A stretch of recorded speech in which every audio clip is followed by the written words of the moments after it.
एक भजन है साहब कबीरदास का। तो उस भजन में कहाँ को इशारा कर रहे हैं, किसको छोड़ने की बात कर रहे हैं, गौर से सुनिएगा, समझिएगा। और मैं ज़्यादा से ज़्यादा अपने तरफ से बताने की कोशिश करूँगी इसका अर्थ, तो समझिएगा। चली जाए तेरा, चली जाए तेरा जीवन धीरे धीरे, चली जाए तेरा जीवन धीरे धीरे। पल पल ये आठों, पल पल ये आठों पहर धीरे धीरे, पल पल ये आठों पहर धीरे धीरे। चला जाए तेरा जीवन धीरे धीरे, चला जाए तेरा जीवन धीरे धीरे। बचपन जाए जवानी भी जाए, बचपन भी जाए जवानी भी जाए। बुढ़ापे का होगा असर धीरे धीरे, बुढ़ापे का होगा असर धीरे धीरे। चली जा रही है उम्र धीरे धीरे, पल पल आठों पहर धीरे धीरे, पल पल आठों पहर धीरे धीरे। चली जा रही है उम्र धीरे धीरे, चली जा रही है उम्र धीरे धीरे। तेरे हाथ पाँव में, तेरे हाथ पाँव में बल ना रहेगा, तेरे हाथ पाँव में बल ना रहेगा। झुकेगी तुम्हारी, झुकेगी तुम्हारी कमर धीरे धीरे, झुकेगी तुम्हारी कमर धीरे धीरे। आठों पल के पहर धीरे धीरे, आठों पल के पहर धीरे धीरे। चली जा रही है उम्र धीरे धीरे, चली जा रही है उम्र धीरे धीरे। शिथिल अंग होंगे एक दिन तुम्हारे, शिथिल अंग होंगे एक दिन तुम्हारे। फिर मंद होगी, फिर मंद होगी नजर धीरे धीरे, फिर मंद होगी नजर धीरे धीरे।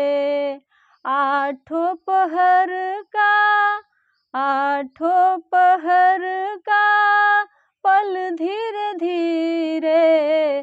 चली जा रही है, चली जा रही है उम्र धीरे धीरे, चली जा रही है उम्र धीरे धीरे। मन से बुराई निकाले, अपने मन से बुराई निकाले। सुधर जाए तेरा, सुधर जाए तेरा जीवन धीरे धीरे, सुधर जाए तेरा जीवन धीरे धीरे। पल पल आठों पल पल आठों पहर धीरे धीरे चली जा रही है, जीवन धीरे धीरे चली जा रही है, जीवन धीरे धीरे। करते रहोगे भजन धीरे धीरे, करते रहोगे भजन धीरे धीरे, मिल जाएगा वो सजन धीरे धीरे, मिल जाएगा वो सजन धीरे धीरे, मिल जाएगा वो सजन धीरे धीरे। चली जा रही है उम्र धीरे धीरे, चली जा रही है उम्र धीरे धीरे। आठों पहर का ये पल धीरे धीरे, आठों पहर का ये पल धीरे धीरे चली जा रही है उम्र धीरे धीरे, चली जा रही है उम्र धीरे धीरे। इस भजन में साहब जी शरीर को धीरे धीरे नकार के रूप में दिखा रहे हैं, क्योंकि हम सोचते हैं कि दुनिया माया बाहर है, लेकिन हमको ये नहीं समझ में आता है कि सबसे बड़ी माया यही है, ये अपना शरीर ही सबसे बड़ी माया है। इसीलिए किसी ने कहा है कि हाड़ मांस के ढेर पर मढ़ा हुआ है चाम, हाड़ मांस के ढेर पर मढ़ा हुआ है चाम, इसको देख देख के हो जाती नींद हराम, ये माया तेरी बहुत कठिन है राम। अगर आप इसी में फंसे रहेंगे तो उस राम तक कभी नहीं पहुंच पाएंगे, बुराइयों में फंसे रहेंगे, इस सांसारिकता में फंसे रहेंगे तो उस राम तक कभी नहीं पहुंच पाएंगे। इसके लिए एक और भी कहते हैं साहब जी हमारे कबीरदास जी की, कहे कबीर कोई बिरला जागे, अंजन छोड़ी निरंजन लागे। तो इशारा कर रहे हैं कि ये सांसारिकता में कुछ भी नहीं रखा है, निरंकार की तरफ जाओ। और ऐसा नहीं है कि मरने के बाद जाया जाता है, मरने के बाद तो कहते हैं साहब जी की घास जले जैसे लकड़ी, बाल जले जैसे घास, अब पूरा जगत जलत देख भय कबीरा उदास। जल जाने के बाद तो सब मट्टी ही मट्टी है, क्या बचता है।